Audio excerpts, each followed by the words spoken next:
तो दोस्तों class start करने से पहले सबसे इंपॉर्टेंट बात, अगर आप लोग चाहते हैं कि एग्जाम से एक दिन पहले पूरा मैराथन क्लास होनी चाहिए, वो भी मेरे दोस्तों बिल्कुल सिलेक्टेड क्वेश्चन के साथ, तो अभी आप लोग अगर देखना चाहते हैं फ्री में, तो प्ले स्टोर से मिसाइल क्लासेस के आपको एनी हाउ आप लोग डाउनलोड कर लेंगे। ठीक एग्जाम से एक दिन पहले हमारे यहाँ पे मैराथन क्लास चलती है। अगर आप चाहते तो जल्दी से आपको डाउनलोड कर लेना है प्ले स्टोर से। कोई भी तकलीफ हो डाउनलोड करने में तो डिस्क्रिप्शन बॉक्स में लिंक दिया हूं, डाउनलोड कर लेना है। मेरे दोस्तों आज हम लोग क्लास में अति लघुत्तरी प्रश्न जो आपके एग्जाम में 12 मार्क्स का पूछा जाता है, मैं सिर्फ और सिर्फ अति लघुत्तरी प्रश्न करने वाला ही नहीं हूं, बल्कि मैं आज इस वीडियो के माध्यम से मैं आप लोगों को न्यूमेरिकल का क्वेश्चन भी दिखाने वाला हूं, क्या कि न्यूमेरिकल में किस प्रकार से क्वेश्चन पूछे जाते हैं। और याद रखिएगा क्लास को बिना देर के स्टार्ट करेंगे, लेकिन आज की जो हमारा क्लास है ये आर्ट्स कॉमर्स साइंस तीनों ही स्ट्रीम के लिए तबड़तोड़ तरीके से चलने वाली है। पहला क्वेश्चन, अर्थव्यवस्था की किन्हीं दो केंद्रीय समस्या का लिखे। अर्थव्यवस्था का दो केंद्रीय समस्या क्या है, रट्टा ना लगाएं, सिर्फ समझने की कोशिश कीजिएगा। अर्थव्यवस्था मतलब होता है मेरे दोस्तों हमारे इकोनॉमिक, है ना। याद रखना कि किन्हीं दो केंद्रीय समस्या, आखिर दो सेंट्रल प्रॉब्लम क्या है, तो बताएंगे सर हमारा किन वस्तुओं का उत्पादन किया जाए। पहला होगा कि किन वस्तुओं का उत्पादन किया जाए, कितनी मात्रा में किया जाए। पहला लिखिएगा किन वस्तुओं की उत्पादन किया जाए और कितनी मात्रा में किया जाए, 10 किलो 5 किलो कितना किया जाए, ठीक है। दूसरा, कैसे उत्पादन करें। हाँ अब तो बोल दिए कि 5 किलो उत्पादन करना है, लेकिन हम कैसे उत्पादन करेंगे, तो ये हमारी दो समस्या आती है। हमारा अर्थव्यवस्था का दो समस्या आता है। याद रखना है कि किन वस्तुओं का उत्पादन करें, किन वस्तु का हम उत्पादन करें। दूसरा क्वेश्चन आती है कि कितनी मात्रा में उत्पादन करें और कैसे उत्पादन करें। तीन क्वेश्चन यहां पे याद रखना है, ठीक है। चलिए सर अगला क्वेश्चन पे आते हैं सर, सीमांत उपयोगिता को स्पष्ट करें। आपको लिखना है 2 मार्क्स वाला, ज्यादा नहीं, आप कोशिश कीजिएगा कि 1 से 2 लाइन में ही आपका आंसर सुलझ जाए, ठीक ना। जितना पूछा जाएगा उतना ही लिखना है। सीमांत उपयोगिता को स्पष्ट करें। सीमांत उपयोगिता किसे कहते हैं, तो किसी वस्तु की एक अतिरिक्त इकाई का उपयोग करने पर, जब किसी भी वस्तु की एक हम अतिरिक्त इकाई का उपयोग करते हैं, एक्स्ट्रा करते हैं, ठीक है, तो मेरे दोस्तों उसे कुल उपयोगिता में जो वृद्धि होती है, इससे जो कुल उपयोगिता में वृद्धि होता है तो उसे हम सीमांत उपयोगिता कहते हैं।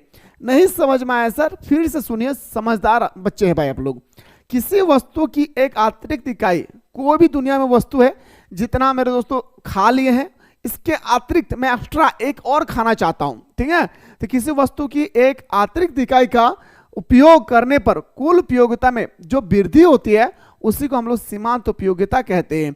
अगर आप ये लिख देंगे ना मेरे दोस्त, तो आपका एग्जामिनर मेरे दोस्तों दिल गार्डन हो जाएगा आपका, जो कॉपी चेक करेंगे।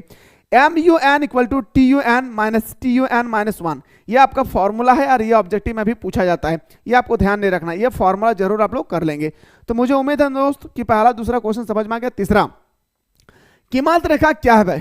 कीमत रेखा होती है ना एक कीमत रेखा, तो वैसे पूछ रहा है कि सर कीमत रेखा क्या है। कीमत रेखा एक फॉर्म के मांग वक्र को दर्शाती है। दुनिया में कोई भी फॉर्म है, इस तरह से इसका डायग्राम बनती है मेरे दोस्त, आप देख सकते हैं इस तरह से इसका डायग्राम बनती है, ठीक है। जैसे हम लोग ग्राफ बनाए बचपन में, इस तरह से डायग्राम बनती है इसका, ठीक है ना। वही कह रहा है कि कीमत रेखा एक फॉर्म के मांग वक्र को दर्शाती है। वह बाजार कीमत, बाजार का जो प्राइस है, बाजार कीमत तथा एक फॉर्म के उत्पादन मात्रा के बीच के संबंध को दर्शाती है। कीमत रेखा क्या होती है, मैं फिर से समझा रहा हूं, सुनिए। जैसे हम पोल्ट्री फार्म को ओपन किए, क्या भाई चिकन, हाँ पोल्ट्री फार्म मेरे पास घर में है और मेरे से कोई मेरे दोस्तों होलसेलर में खरीद कर लेकर चले जाते हैं, तो हम दिए उसको 80 रुपया केजी और वो बेच रहा है कितना, 100 रुपया केजी, तो 20 रुपया क्या हो रहा है, प्रॉफिट हो रहा है। तो हम दिए हैं 80 रुपया केजी, तो हमारा ग्राफ इतना रुपया बनेगा, इतना बड़ा, वो 100 रुपया में बिक रहा है तो इसका ग्राफ इतना बड़ा बनेगा। तो इसी को हम लोग बोलते हैं मेरे दोस्तों क्या, तो बताएंगे सर हमारा याद रखना है कीमत रेखा। समझ में आ रही ना, वही चीज यहां पे कह रहा है आपसे कि कीमत रेखा एक फॉर्म के मांग वक्र को दर्शाती है। कीमत रेखा एक फॉर्म के मांग वक्र को दर्शाती है। वह बाजार कीमत तथा एक फॉर्म के उत्पादन मात्रा के बीच संबंध को दर्शाती है, ठीक है।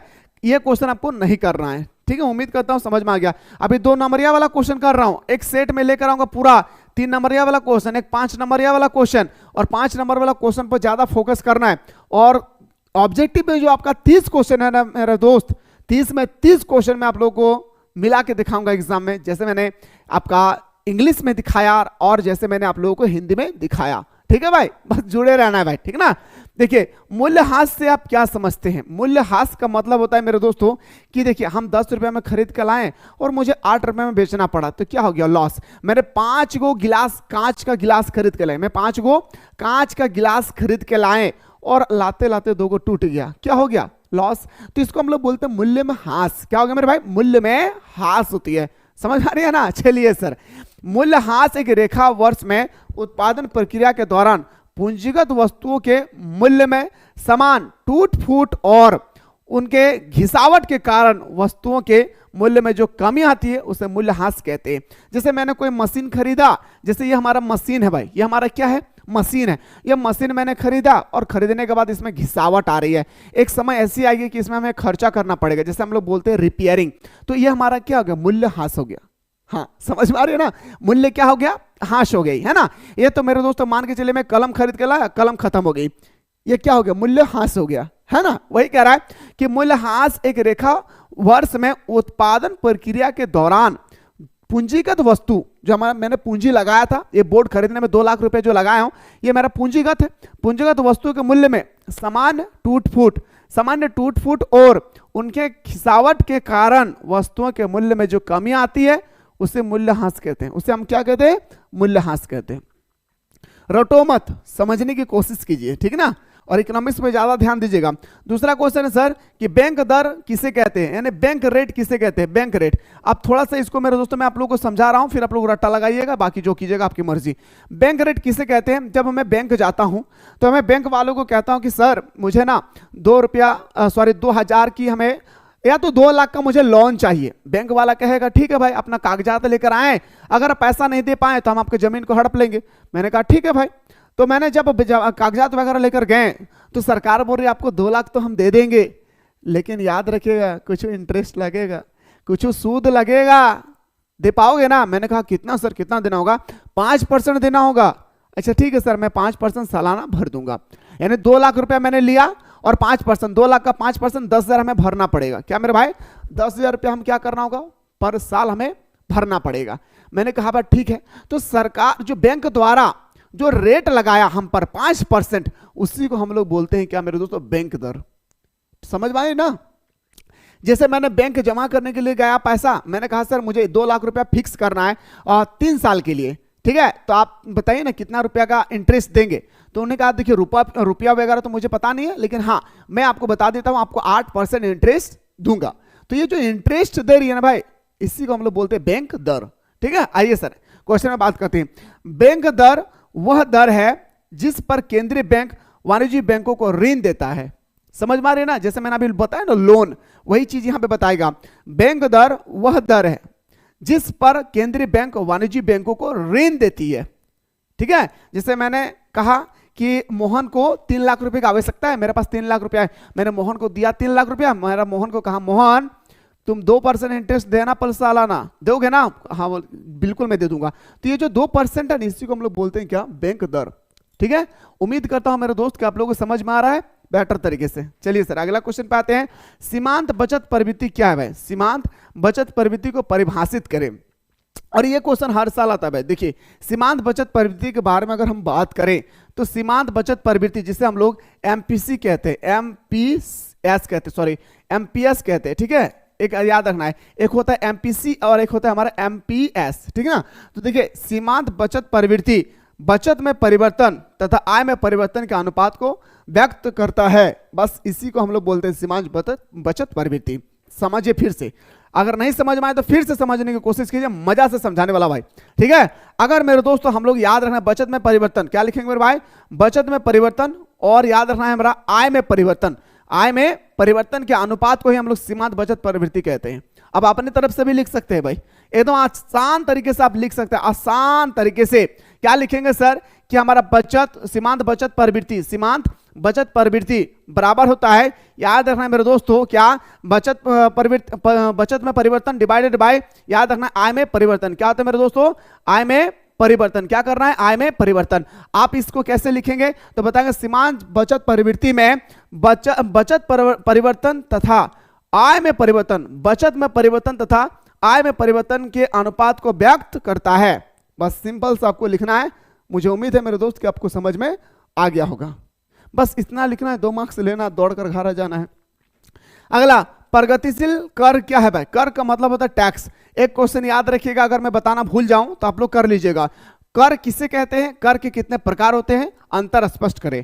कर किसे कहते हैं? कर के कितने प्रकार हैं? अंतर स्पष्ट करें। 5 मार्क्स का क्वेश्चन ये पूछे जाते हैं। एक्चुअली मैं बताऊंगा, अगर मैं भूल जाऊंगा तो आप लोग कर लेंगे। देखिए प्रगतिशील कर क्या है?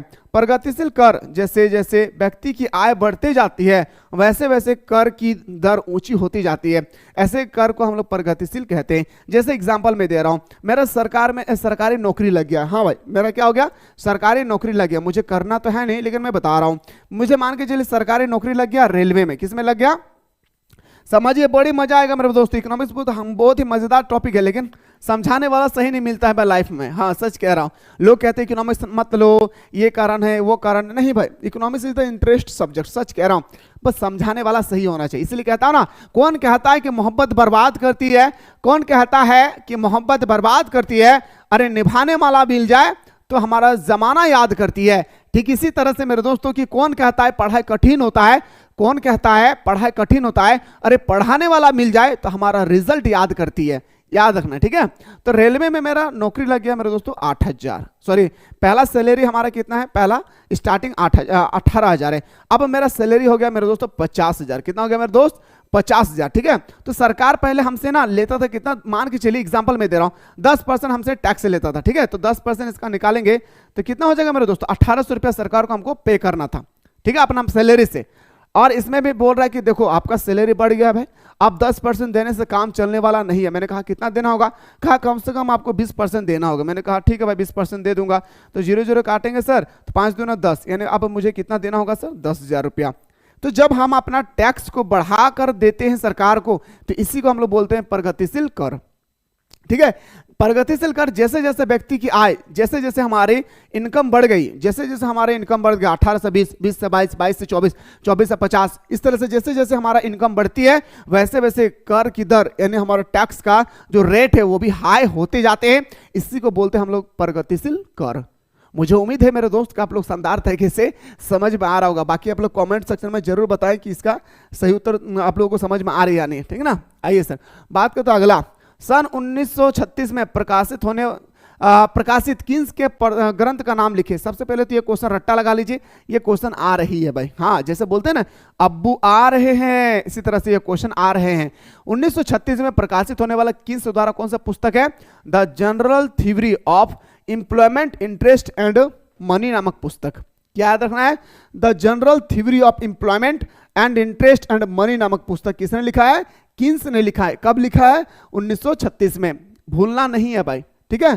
पूर्ति की लोच से आप क्या समझते हैं? जैसे मैंने आपको बताया था मेरे दोस्त की एक मांग का लोच का फॉर्मूला होती है। मैंने बताया था या नहीं? सच बताइए। आप कहेंगे सर बिल्कुल आप बताए थे कि मांग का लोच का फॉर्मूला होता है। सर क्या होता है? Elasticity of demand equal to delta q. मैंने बताया था delta q upon delta p into q. ये मैंने आप लोगों को मांग की लोच बताया था, यस या नो। तो वही चीज यहां पर है, बस यहाँ पे लिख दिया पूर्ति। यहाँ पे हमसे डिमांड का फॉर्मूला था, यहाँ पे सप्लाई का फॉर्मूला है। फॉर्मूला तो सेम ही होगा पर थोड़ा सा जो हमारा परिभाषा है वो अलग होगी। जैसे देखिए पूर्ति की कीमत लोच किसी वस्तु की कीमत में प्रतिशत परिवर्तन के कारण पूर्ति में होने वाले प्रतिशत परिवर्तन की माप है, बस। और इसके बाद यह फॉर्मूला आपको लिख देना है कि पूर्ति की लोच बराबर वस्तु की पूर्ति में आनुपातिक परिवर्तन, वस्तु की पूर्ति में आनुपातिक परिवर्तन, वस्तु की कीमत में प्रतिशत परिवर्तन। यही है हमारे साथ पूर्ति की लोच। समझ में आ गई? मुझे उम्मीद है मेरे दोस्त कि आपको अच्छी तरह से समझ में आ गया होगा। D2 जैसे मैं बता रहा हूं वैसा ही लिखना है, कुछ अलग नहीं लिखना है। फिर से सुनिए, नहीं समझ में आया सर फिर से सुनिए मेरे दोस्त। कहता है पूर्ति की लोच किसे कहते हैं? पूर्ति की कीमत लोच किसी वस्तु की कीमत में प्रतिशत परिवर्तन। कोई भी दुनिया में वस्तु है उसकी कीमत में अगर परिवर्तन हुआ, 10 रुपया था तो 20 रुपया आ गया, तो परिवर्तन जो हुई है कि परिवर्तन के कारण पूर्ति में होने वाले प्रतिशत परिवर्तन की माप को ही हम लोग पूर्ति की लोच कहते हैं। और इसके बाद ये फॉर्मूला आपको मेंशन कर देना है, ठीक है। चलिए सर अगला क्वेश्चन पे आते हैं सर। क्वेश्चन नंबर नेक्स्ट पे दौड़ते हैं सर। पहला क्वेश्चन है सर सकल घरेलू उत्पादन से आप क्या समझते हैं? याद रखिएगा GDP है ना। सकल घरेलू उत्पादन से आप क्या समझते हैं? देखिए मेरे दोस्तों सकल घरेलू उत्पादन किसे कहते हैं तो शानदार तरीके से समझना है भाई। सुनिए क्या कहता है मेरे भाई?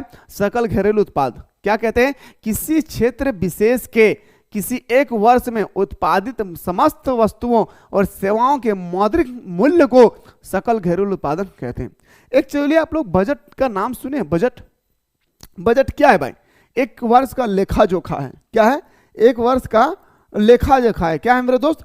एक वर्ष का क्या है? लेखा जोखा है, जिसे हमारा लागू होती है हमारा 1 अप्रैल को और ये चलता है हमारा 31 मार्च तक। यस या नो? ठीक इसी तरह से हमारा घर का भी खर्चा होती है ना भाई? यस या नो? घर में भी हम लोग कमाते हैं, खाते हैं, पीते हैं, कुछ सेविंग करते हैं, कुछ बचाते रखते हैं ताकि हमारा भविष्य में काम आ सके। इसी को हम लोग बोलते हैं सकल घरेलू उत्पाद। ठीक है, फिर से समझिए, नहीं समझ में आया सर? सकल घरेलू उत्पाद फिर से समझिए, किसी क्षेत्र विशेष के किसी एक वर्ष में, कोई भी एक वर्ष में उत्पादित समस्त वस्तुओं और सेवाओं के मौद्रिक मूल्य को सकल घरेलू उत्पादन कहते हैं। जैसे अपने घर में अगरबत्ती का बिजनेस कर रहे हैं, आप एक साल के अंदर में आपने कितना इन्वेस्ट किया, कितना आपका प्रॉफिट हुआ, कितना लॉस हुआ, जब आप घर के अंदर में इसकी लेखा जोखा करते हैं तो इसी को हम लोग बोलते हैं मेरे दोस्तों सकल घरेलू उत्पाद। मुझे उम्मीद है मेरे शेर और सरनियों का आप लोग शानदार तरीके से इस बात को समझ गए होंगे जो मैंने अभी आप लोगों को बताया। इससे भी इंपॉर्टेंट क्वेश्चन, खतरनाक क्वेश्चन है मेरे दोस्तों, और यह क्वेश्चन फिक्स है कि आपके पेपर में आ रहा है। अंतिम वस्तु तथा मध्यवर्ती वस्तु किसे कहते हैं? देखिए मेरे दोस्तों, पहले आप लोग थोड़ा सा समझ लीजिए, फिर आप लोग आराम से कीजिएगा, समझ में आ जाएगी। देखिए मेरे भाई, सबसे पहले हम लोग क्या करते हैं? सबसे पहले हमारा गेहूं होती है। यस या नो? सबसे पहले हमारा गेहूं होता है, और गेहूं से हमारा स्टार्ट होती है मेरे दोस्तों क्या? तो बताएंगे सर आटा। क्या होते हैं मेरे भाई? आटा। ठीक है ना? इसके बाद सर इस आटा से हम लोग बनाते हैं, रोटी बनाते हैं, ब्रेड बनाते हैं, जो कुछ भी बनाते हैं वो आपके ऊपर डिपेंड करती है ना, जो कुछ भी बनाते हैं, चॉकलेट भी बनाते हैं। तो आटा हमारा जो हो गया, ये आटा याद रखना है, ये जो हमारा आटा है मेरे दोस्त, इसको हम लोग बोलते हैं मध्यवर्ती वस्तु। क्या करें? मध्यवर्ती वस्तु। याद रखना, क्या कहते हैं मेरे भाई? मध्यवर्ती वस्तु कहते हैं। अब रोटी को क्या कहते हैं मेरे दोस्तों? इसको हम लोग बोलते हैं अंतिम वस्तु। क्या कहते हैं मेरे शेरों सनियों? अंतिम वस्तु। थोड़ा सा समझिए इस चीज को, ठीक है? इसको क्या कहते हैं? अंतिम वस्तु कहते हैं। वही कह रहा है कि अंतिम वस्तु तथा मध्यवर्ती वस्तु में अंतर स्पष्ट करे। तो मध्यवर्ती वस्तु हम लोग आटा को कहेंगे, और हमारा जो अंतिम वस्तु है उसे हम लोग रोटी को कहेंगे। और आटा और रोटी के बीच में ही हमसे डिफरेंट पूछा गया है कि आखिर इसमें क्या डिफरेंट है। समझ में आ रही ना? मुझे उम्मीद है मेरे भाई कि समझ में आ रहा होगा आप लोग, है ना? डोंट वरी, टेंशन नहीं लेना मेरे दोस्त, थोड़ा सा भी टेंशन नहीं लेना। टेंशन लेंगे पेंशन नहीं मिलेगा। मोदी सरकार पेंशन दे रही है हम सभी को। देखिए सबसे पहला पॉइंट लिखेंगे भाई, पहला पॉइंट लिखिएगा, इनका प्रयोग उपभोक्ता द्वारा होता है। बिल्कुल। अच्छा बताइए मेरे दोस्तों, उपभोक्ता द्वारा ही होगा। हमारा अंतिम वस्तु कौन है भाई? रोटी है, ब्रेड है। ये कौन खाएगा? मैं खाऊंगा, आप खाइएगा। तो हम लोग क्या हो गया? उपभोक्ता हो गया। हम लोग क्या हो गए? उपभोक्ता हो गए। वही कह रहे कि इनका प्रयोग उपभोक्ता द्वारा होता है। हमारा जो अंतिम वस्तु है इसका प्रयोग जो हम करते हैं उपभोक्ता द्वारा किया जाता है, जैसे हम लोग उपभोक्ता है, ठीक है ना? मध्यवर्ती वस्तु, इनका प्रयोग उपभोक्ता द्वारा नहीं होता है। मध्यवर्ती वस्तु जो है इसका प्रयोग जो है उपभोक्ता द्वारा नहीं होता है। हम लोग डायरेक्ट आटा को खाते हैं नहीं भाई, आटा से हम लोग छिलका भी बनाते हैं ना मेरे दोस्तों। आटा को हम लोग पहले पकाते हैं। यस या नो? तो छिलका भी हमारा क्या हो गया? अंतिम वस्तु हो गया। तो हमारा जो अंतिम वस्तु है ये हम लोग उपभोक्ता है, हम लोग इसका प्रयोग करते हैं। अगर हम बात करते हैं मध्यवर्ती वस्तु, तो मध्यवर्ती वस्तु जो है मेरे दोस्तों इसका उपयोग उपभोक्ता नहीं करता है। दूसरा पॉइंट पाइए सर, इनका प्रयोग, इनका उपयोग उपभोग के रूप में किया जाता है। इनका उपयोग जो है उपभोग के रूप में किया जाता है। किसके रूप में? इनका प्रयोग जो है हम लोग उपभोग के रूप में करते हैं। इनका प्रयोग, इनका उपयोग कच्चे माल के रूप में होता है। अच्छा मध्यवर्ती वस्तु क्या हो गया मेरे दोस्तों? तो आप बताइएगा सर आटा हो गया। ये आटा हमारे लिए क्या है? तो कच्चा वस्तु है। यस या नो? आटा हमारे लिए क्या है? कच्चा वस्तु है या नहीं? तो बताएंगे सर कच्चा माल है हमारा आटा, तो इसका हम लोग मध्यवर्ती वस्तु में जो हमारा होती है कच्चे माल का इस्तेमाल हो जाता है, इसमें हमारा उपभोग के रूप में किया जाता है। तीसरा पॉइंट में सर, इसमें इसे घरेलू क्षेत्र में प्रयोग किया जाता है। बिल्कुल सही बात है भाई। इससे हम लोग आटा से हम लोग रोटी खाएं, ब्रेड बनाए, चॉकलेट बनाए, ये हम लोग घरेलू रूप में इसका इस्तेमाल करते हैं। किसमें करते हैं? घरेलू रूप में इसका हम लोग इस्तेमाल करते हैं। ठीक है? इसमें इसे उत्पादन क्षेत्र में प्रयोग किया जाता है। इसे हम लोग उत्पादन क्षेत्र में प्रयोग करते हैं, या तो आप लिख सकते हैं इसको भी इस तरह से कि इसे फैक्ट्रियों में प्रयोग किया जाता है। क्योंकि मेरे दोस्तों मध्यवर्ती वस्तु क्या है? आटा। आटा का इस्तेमाल कहाँ होता है? ज्यादा कहाँ प्रयोग किए जाते हैं? तो फैक्ट्री में आप लिख सकते हैं इसे फैक्ट्री में प्रयोग किया जाता है। और इसे हम लोग घरेलू क्षेत्र में प्रयोग करते हैं। ये क्वेश्चन आप लोग अच्छी तरह से देख लीजिए, मस्ट इंपॉर्टेंट है आपके एग्जाम के अकॉर्डिंग। जब भी आंसर लिखने के लिए आए इस तरह से आपको बॉक्स बना के लिखना है, मजा आ जाएगा मेरे दोस्त। सिर्फ ये बॉक्स मत दीजिएगा, ये वाला लाइन, ठीक है ना। बाकी मुझे दोस्तों आप लोगों को उम्मीद करता हूं कि समझ में आ रहा होगा। राष्ट्रीय आय की गणना विधि क्या लिखे, राष्ट्रीय आय को मापने की क्या क्या विधियां हैं। तो राष्ट्रीय आय को मापने की बहुत सारी विधि होती है, 3-4 विधि है, जिसमें से आपको 2-3 विधि बताने, क्योंकि मेरे दोस्तों 2 ही मार्क्स का पूछा गया। और ये क्वेश्चन मेरे दोस्तों आपके पेपर में 5 मार्क्स का आता है, और मैं खुद बताऊंगा आपको, मैं खुद बताऊंगा, और रट्टा भी नहीं लगाना पड़ेगा आपको। हाँ सच कह रहा हूं, सुनिएगा। राष्ट्रीय आय की गणना विधि का उल्लेख करते हुए विस्तार पूर्वक व्याख्या करें। समझ पा रहे हो, तो 5 मार्क्स का आएगा। तो पहला याद रखना है मेरे भाई, उत्पादन विधि या मूल्य विधि आपको बताना है। पहला जो हमारा होगा उत्पादन विधि या मूल्य विधि, मूल्य वृद्धि विधि। दूसरा पॉइंट आय विधि, तीसरा पॉइंट व्यय विधि। इसको हम लोग बोलते हैं राष्ट्रीय आय। नेशनल इनकम का कितना टाइप होता है, तो बताएंगे सर हम लोग 3 टाइप में इसको डिस्क्राइब किए हैं। एक हमारा इनकम विधि हो गया, हमारा इनकम मेथड, हमारा एक्सपेंडिचर मेथड, और दूसरा आता है सर, पहला आता है सर हमारा उत्पादन विधि, है ना। बस इतना याद रखना, आपको समझ में आ जाएगा, मुझे उम्मीद है मेरे भाई। अब आते हैं सर क्वेश्चन पे। अब क्वेश्चन पे आता है, आपसे पूछा गया क्या, देखिए मेरे दोस्त, देखिए क्या पूछा गया भाई क्वेश्चन, देखिए कहते हैं कि बाजार को परिभाषित करें। अच्छा, बाजार अगर आपसे पूछूंगा कि आप बताइए कि बाजार किसे कहते हैं, तो आप क्या कहेंगे सर, बाजार उसे कहते हैं जहां सामान बिकता है। नहीं भाई, बाजार उसे नहीं कहते हैं, है ना। बाजार उसे, दुकान में भी तो सामान बिकता है, तो क्या वो भी बाजार हो गया? नहीं मेरे दोस्त, बाजार उसे नहीं कहते जहां पे सामान बिकता है। बाजार किसे कहते हैं सुनिएगा, लिखिए अन्य बातें समान रहने पर, जैसे मैं बोल रहा हूं वैसे लिखना है। अन्य बातें समान रहने पर बाजार उस स्थिति को कहा जाता है जहां पर क्रेता और विक्रेता कोई भी वस्तु के मूल्य पर दोनों जब संतुष्ट हो जाते हैं तो उसी को हम लोग बाजार कहते हैं। यानी मेरे भाई, दुकानदार जब हमें सब्जी खरीदने के लिए गया मार्केट, तो वह 20 रुपया किलो बोल रहा है, मैंने कहा मैं 15 रुपया दूंगा। जब हमारा मूल्य और उनका मूल्य जब दोनों सेटिस्फाई हो जाते हैं, वो कहेंगे नहीं भाई देखो 2 रुपया कम कर दो, 18 में। मैंने कहा तो ठीक है, अच्छा दे दो 1 किलो। तो जब 18 रुपया में हमारा मूल्य डिसाइड हो गई, हम दोनों संतुष्ट हो गए, तो इसी को हम लोग बाजार कहते हैं, ठीक है। बाजार का अभिप्राय किसी स्थान से ना होकर उस समस्त क्षेत्र से होता है जहां वस्तु के क्रेता और विक्रेता की बड़ी संख्या में एकत्रित होते हैं। जहां पे वस्तुओं का क्रेता खरीदने वाले और बेचने वाले भी हो, उससे हम लोग बोलते हैं भाई बाजार, भी उसे बोल सकते हैं, ठीक है। ये मोस्ट इंपॉर्टेंट आपके एग्जाम के अकॉर्डिंग, ठीक है। अगला क्वेश्चन पे आते हैं सर। अवसर लागत से आप क्या समझते हैं? अवसर का मतलब पता है मेरे भाई, बोलते हैं ना, अरे देखो आज अवसर है भाई, आज अवसर है, बोलते हैं ना भाई आज अवसर है। तो वही मेरे दोस्तों की अवसर लागत। अवसर लागत का अभिप्राय किसी वस्तु की उस क्षेत्र से मात्रा से होता है जिसका किसी दूसरे वस्तु प्राप्त करने के लिए त्याग करना पड़ता है। अवसर है, इसका हम लोग बोल सकते हैं मेरे दोस्तों, आपके पास ऑप्शन है। आप चाय नहीं पियोगे तो कॉफी पियो, आप पेंसिल से नहीं लिखोगे तो कलम से लिखो, आप अगर हाफ पैंट नहीं पहनोगे तो फुल पैंट पहनो, अगर आप थोड़ा सा पतला गंजी नहीं पहनोगे तो मोटा गंजी पहनो। ये हमारा क्या हो गया सर, अवसर है आपके पास। आप अगर साइकिल में नहीं जाना पसंद करते हो तो बाइक है आपके पास, ये क्या है, अवसर है। वही कह रहा है कि अवसर लागत का अभिप्राय किसी वस्तु की उस मात्रा से होती है। अवसर लागत का अभिप्राय किसी भी वस्तु की उस मात्रा से होती है जिसको किसी दूसरे वस्तु प्राप्त करने के लिए त्याग करना पड़ता है। मुझे मुझे गाड़ी मिल गया, मैं साइकिल को त्याग कर दिया, मुझे कलम मिल गया, मैं पेंसिल को त्याग कर दिया, यस या नो। तो इसी को हम लोग बोलते हैं अवसर लागत, है ना। जैसे आपके पास ऑप्शन हो, आपके पास क्या हो मेरे भाई, ऑप्शन हो, बस इतना याद रखना है, ठीक है। चलिए सर, अब बात करते हैं अगला क्वेश्चन में। क्वेश्चन कहता है मेरे दोस्त क्या, कि सीमांत लागत से आप क्या समझते हैं। आपसे पूछा गया कि सीमांत लागत से आखिर आपको क्या समझ में आता है। सुनिएगा, सीमांत आगम उत्पादक या फर्म को वस्तु की एक अतिरिक्त इकाई की बिक्री से जो अतिरिक्त आगम प्राप्त होता है उससे हम लोग सीमांत आगम कहते हैं। और यह सीमांत आगम का यह जो फॉर्मूला है, यह फॉर्मूला को थोड़ा सा आप लोग देख लेंगे, क्योंकि ये ऑब्जेक्टिव में 1 मार्क्स का पूछा जाता है। ये ऑब्जेक्टिव में 1 मार्क्स का पूछा जाता है, तो इसको आप लोग ध्यान में रखते हुए ही इसकी तैयारी करें, ठीक है। चलिए सर, अगला देखते हैं सर, केंद्रीय बैंक तथा वाणिज्यिक बैंक में अंतर स्पष्ट करें। देखिए मेरे भाई, ये अब हमारा 3 मार्क्स का क्लास स्टार्ट हो गई है। ये क्लास मेरे दोस्तों मैं आप लोगों को अगला वीडियो में बताऊंगा, लेकिन 1-2 क्वेश्चन हम लोग कर लेते हैं मेरे दोस्तों। किसमें? 1-2 क्वेश्चन हम लोग कर देते हैं नंबरिकल में। आखिर नंबरिकल में किससे क्वेश्चन आती है, ठीक है। नंबरिकल का क्वेश्चन भी मेरे दोस्तों तबड़तोड़ तरीके से आप लोग देख सकते हैं। मुझे उम्मीद है मेरे भाई कि नंबरिकल का क्वेश्चन अगर आप लोग शानदार तरीके से करना चाहते हैं तो एक क्लास में लेकर आऊंगा सिर्फ और सिर्फ नंबरिकल का।